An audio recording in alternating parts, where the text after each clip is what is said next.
At 87, I move like I'm decades younger, and what I'm about to share with you will shatter everything you've been told about aging. Last week, my 45-year-old neighbor watched me carry groceries up 3 flights of stairs without breathing hard, and he asked me something that stopped me cold. How is it possible that you move better than I do? The answer isn't what you think, and it's not what the fitness industry wants you to believe. Stay until the very end because the fifth movement I'm going to share will change how you see your body's potential forever, no matter your age. Heat and truth. Here's what nobody wants to admit. We've been lied to about aging. Society has programmed us to believe that after 60, after 70, after 80, your body is supposed to break down, supposed to fail you, supposed to become this fragile shell of what it once was. But I'm living proof that this is complete nonsense. The human body is designed to thrive, not just survive, well into what we call our golden years. The problem isn't your age, it's that you've been following the wrong blueprint. I wasn't always like this. 5 years ago at 82, I could barely walk to my mailbox without feeling exhausted. My joints ached every morning. My back screamed in protest when I tried to get out of bed, and I felt like my body was betraying me. I had accepted what everyone told me was inevitable, that this was just what happened when you got old. I was wrong, and so are you, if you believe that lie. The transformation started when I met an 89-year-old man at a park who was doing movements I had never seen before. He wasn't doing traditional exercises, wasn't lifting weights, wasn't running on a treadmill. He was moving his body in ways that looked almost primal, almost ancient. And there was something about the way he carried himself that made me stop and stare. When I approached him, he told me something that would change my life forever. Your body remembers how to be strong. You just forgot how to speak its language. Forgotten wisdom. What this man taught me over the following months wasn't new. It was ancient. These movements have been practiced for thousands of years by cultures that understood something we've completely forgotten in our modern world. They knew that the body doesn't just decline with age. It adapts. It responds. It rebuilds itself based on how you treat it and what you ask of it. But here's the crucial part. You have to ask it in the right way. The fitness industry has convinced us that strength comes from forcing our bodies into submission, from grinding through pain, from pushing harder and harder until something breaks. This approach might work when you're 25, but by the time you're 50, 60, 70, this mentality becomes your enemy. Your body doesn't need to be conquered. It needs to be awakened. The 5 movements I'm about to share with you aren't exercises in the traditional sense. They're conversations with your body. They're ways of reminding your muscles, your joints, your nervous system of what they're truly capable of. Each movement builds on the last, creating a cascade of strength and vitality that most people half your age would envy. But before I share these movements, I need you to understand something crucial about the relationship between your mind and your aging body. Every limitation you feel, every ache you've accepted as permanent, every time you've said, "I'm too old for that," you've been programming your body to fulfill that prophecy. Your cells are listening to every thought, every belief, every story you tell yourself about what's possible. When you change the story, you change the body movement one. The first movement is called the morning awakening, and it's the foundation of everything else. This isn't about stretching in the way you've been taught. This is about having a conversation with your spine, with your core, with the deep stabilizing muscles that most people never even know exist. You begin lying on your back, but not passively. You're not just lying there. You're connecting. Place one hand on your chest, one on your belly, and breathe in a way that expands both areas simultaneously. This isn't just breathing. This is reactivating the deepest core muscles in your body, the ones that support every other movement you'll ever make. From this position, you slowly begin to rock your pelvis forward and back.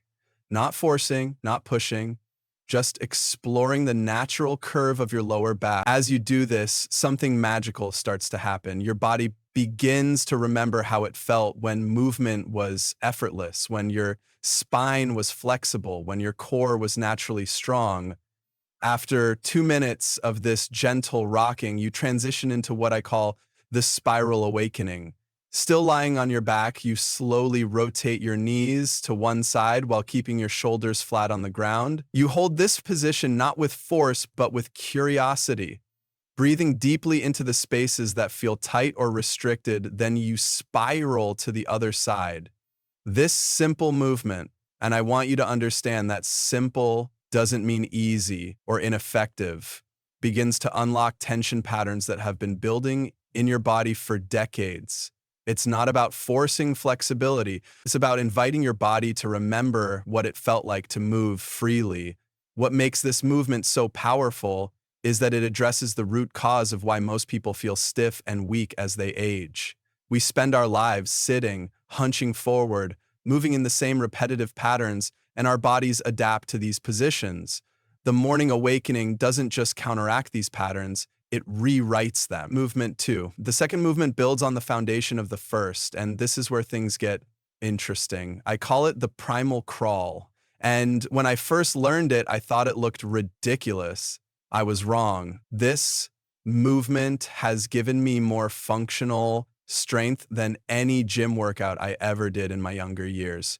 You start on your hands and knees, but this isn't about doing traditional crawling. This is about rediscovering the movement patterns that made you strong before you ever learned to walk. Your hands are placed directly under your shoulders, your knees directly under your hips, and you begin by simply rocking forward and back, feeling the weight distribution change between your hands and knees. The key is the breath. As you rock forward, you exhale completely, engaging your deep core muscles. As you rock back, you inhale, allowing your rib cage to expand. This coordination between breath and movement is what transforms this from a simple rocking motion into a full body strengthening exercise. After a minute of rocking, you begin to lift one hand slightly off the ground, just an inch, holding it there for 5 seconds while maintaining the rocking motion. You're having a conversation with your nervous system, asking it to coordinate balance, strength, and movement in ways it hasn't been asked to in years. Then you lift the opposite knee slightly off the ground while keeping the hand elevated. This opposite arm-leg pattern is fundamental to human movement, but most of us lose this coordination as we age because we stop challenging our bodies to maintain it. What's happening here goes far beyond building muscle. You're rebuilding the neural pathways that control balance, coordination, and integrated strength. These are the same pathways that allow me to climb stairs effortlessly, to carry heavy bags without strain, to move through the world with confidence instead of fear. The primal crawl teaches your body to work as a unified system instead of a collection of separate parts. When your core, your shoulders, your hips, and your legs learn to work together again, everyday movements become effortless instead of exhausting. Movement 3. The third movement is where most people experience their breakthrough moments, and I call it the standing wave. This movement looks deceptively simple, but it contains layers of complexity that will challenge and strengthen your body in ways you never imagined possible. You begin standing with your feet hip-width apart, and you simply begin to sway. Not random swaying, but purposeful, controlled movement that starts from your core and ripples outward through your entire body. You sway forward and back, side to side, in small circles, letting your body find its natural rhythm. But here's where it becomes profound. As you sway, you begin to shift your weight from one foot to the other, never completely lifting either foot off the ground, but constantly changing where your weight is distributed. This simple act is rebuilding your balance reflexes, strengthening the small stabilizing muscles in your ankles and feet that are crucial for preventing falls. As you continue the standing wave, you add arm movements, not choreographed or forced, but natural flowing movements that complement the swaying of your body. Your arms might swing gently at your sides or reach overhead or sweep across your body, whatever feels right in the moment. This is where people often have their revelation. They realize they've been thinking about balance all wrong. Balance isn't about holding perfectly still.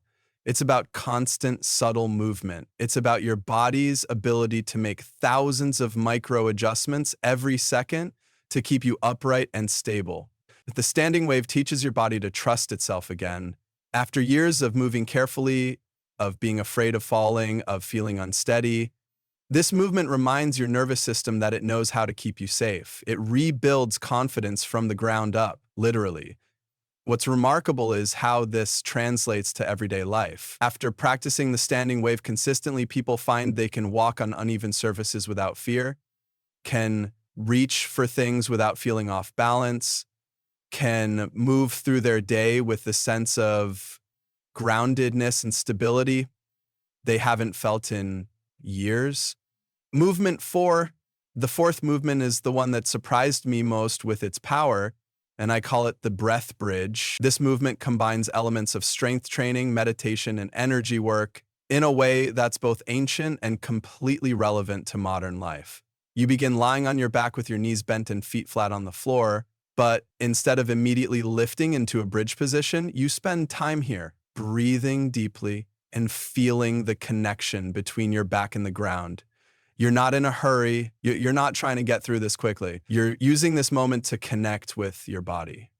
When you're ready, you begin to slowly peel your spine off the ground, one vertebra at a time, starting from your tailbone and moving upward. This isn't about forcing your hips as high as possible. It's about creating space between each vertebra, about allowing your spine to articulate in ways it rarely gets to in daily life. At the top of the bridge, instead of holding the position statically, you breathe deep, conscious breaths that expand your rib cage and engage your entire core. With each exhale, you slightly deepen the bridge, not by forcing your hips higher, but by extending through your chest and engaging your glutes more fully. Instead of collapsing out of the bridge, you slowly, mindfully place each vertebra back onto the ground, starting from your upper back and moving downward. This controlled lowering is where the real strength is built, where your deep spinal muscles learn to work with precision and control. But the breath bridge is about more than physical strength. Something happens when you combine this spinal movement with conscious breathing that affects your entire nervous system. It's calming and energizing at the same time. It builds strength while releasing tension. It grounds you while making you feel more vibrant.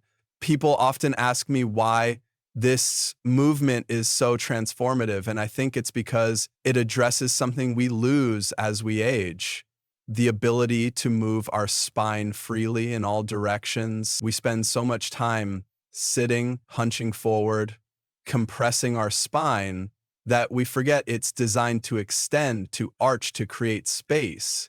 The breath bridge doesn't just strengthen your posterior chain, your glutes, hamstrings, and back muscles. It reminds your entire body how to create space, how to open up, how to move with expansion instead of compression. Movement 5. Now we come to the fifth movement, the one I promised would change everything, and I call it the integration flow. This isn't just a single movement.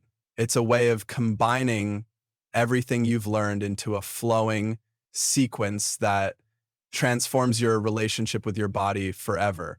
The integration flow begins with the morning awakening, but instead of stopping there, you seamlessly transition from lying on your back to rolling onto your side, then to hands and knees for the primal crawl. From the crawl, you slowly rise to standing for the standing wave, and then lower back down to the ground for the breath bridge.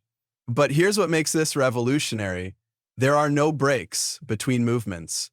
Everything flows together in one continuous sequence, guided by your breath and your body's natural rhythm. The transition from one movement to the next becomes as important as the movements themselves. This integration teaches your body something crucial that most exercise routines completely miss: how to move efficiently through space, how to change positions fluidly, how to maintain strength and control through transitions. These transitional movements are what make the difference between someone who moves like they're old and someone who moves with ageless vitality. When you practice the integration flow regularly, something profound happens. Your body stops thinking of itself as a collection of separate parts that need to be exercised individually. Instead, it begins to function as the integrated, powerful system it was designed to be. The flow teaches you to move from your center, to initiate movement from your core